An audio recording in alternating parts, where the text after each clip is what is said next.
ഇന്ത്യയിൽ ഈ ജെയ്ഷെ സ്ലീപ്പർ സെല്ലുകൾക്ക് എന്തൊക്കെ പദ്ധതികളാണ് ഉണ്ടായിരുന്നത് എന്നുള്ള കാര്യം ചുരുളഴിച്ച് പുറത്തേക്ക് കൊണ്ടുവരേണ്ടതുണ്ട്. അതിന് തന്നെയാണ് അന്വേഷണ സംഘം പ്രാധാന്യം നൽകിയിരിക്കുന്നതും പരിശോധനകളുമായി മുന്നോട്ട് പോയിക്കൊണ്ടിരിക്കുന്നതും. ഏറ്റവും പ്രധാനമായി നിർണായക വിവരങ്ങൾ ഷഹീദിനെ ചോദ്യം ചെയ്യലിലൂടെയാണ് നിലവിൽ NIAയ്ക്കും അതുപോലെ തന്നെ മറ്റ് അന്വേഷണ ഏജൻസികൾക്കും ലഭിച്ചിരിക്കുന്നത്. ഈ ഡിസംബർ 6-ാം തീയതിയായിരുന്നു ഇവർക്ക് യഥാർത്ഥത്തിൽ ബോംബ് ചെയ്യാൻ വേണ്ടിയിട്ടുള്ള സ്ഫോടനം നടത്താൻ വേണ്ടിയിട്ടുള്ള ഒരു പദ്ധതി ഉണ്ടായിരുന്നത്.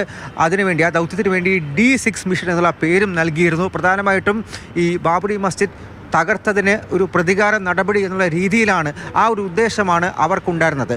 6 നഗരങ്ങളിൽ ഒരു സ്ഫോടനം നടത്താൻ വേണ്ടിയിട്ടുള്ള പദ്ധതിയായിരുന്നു ആദ്യഘട്ടത്തിൽ ഇവർ ഉണ്ടായിരുന്നത്. അതിൽ ഡൽഹി ഏറ്റവും പ്രധാനപ്പെട്ടതാണ്. പ്രധാനമായിട്ടും ഡൽഹിയിലെ തന്നെ ഏറ്റവും തിരക്കേറിയ മേഖലയായിട്ടുള്ള ചാന്ദ്രി ചൗക്ക്, മറ്റേതൊക്കെ ഇടങ്ങളുണ്ട്, മറ്റേതൊക്കെ നഗരങ്ങളുണ്ട് തുടങ്ങിയിട്ടുള്ള അന്വേഷണമാണ് പുരോഗമിച്ചുകൊണ്ടിരിക്കുന്നത്.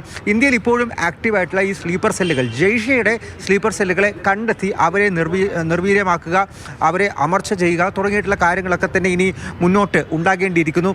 അക്കാര്യങ്ങൾ കേന്ദ്രീകരിച്ച് അന്വേഷിക്കുമ്പോൾ തന്നെ ഇപ്പോൾ കസ്റ്റഡിയിലുള്ള ഷഹീദ്, അതുപോലെ രണ്ടാമത് ചെങ്കോട്ട ഭീകരാക്രമണത്തിൽ സഹായം നൽകിയിട്ടുള്ള ആമിർ, ഈ 2 പേരെയും കൂടുതൽ ചോദ്യം ചെയ്യേണ്ടതുണ്ട്.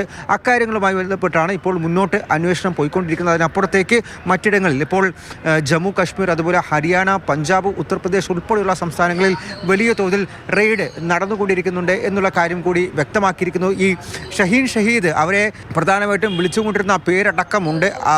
അതായത് ഇവരാണ് നേരിട്ട് പാകിസ്ഥാൻ തുർക്കി ഹാൻഡ്ലർമാരുമായി ഈ വൈക്കോളർ ഭീകരരെ ബന്ധിപ്പിച്ചത് തുടങ്ങിയിട്ടുള്ള വിവരങ്ങളെല്ലാം ലഭിച്ചിരിക്കുന്നു. ഇതെല്ലാം ഈ മൊഴികളുടെ അടിസ്ഥാനത്തിൽ മാത്രമല്ല, ഇവരിൽ നിന്നും ലഭിച്ചിട്ടുള്ള തെളിവുകളുടെയും അടിസ്ഥാനത്തിലാണ് ഇപ്പോൾ ഈ കണ്ടെത്തൽ ഉണ്ടായിരിക്കുന്നത്. ഡൽഹിയിൽ നിന്നും അർജുൻ പീതാംബരൻ, മാതൃഭൂമി ന്യൂസ്.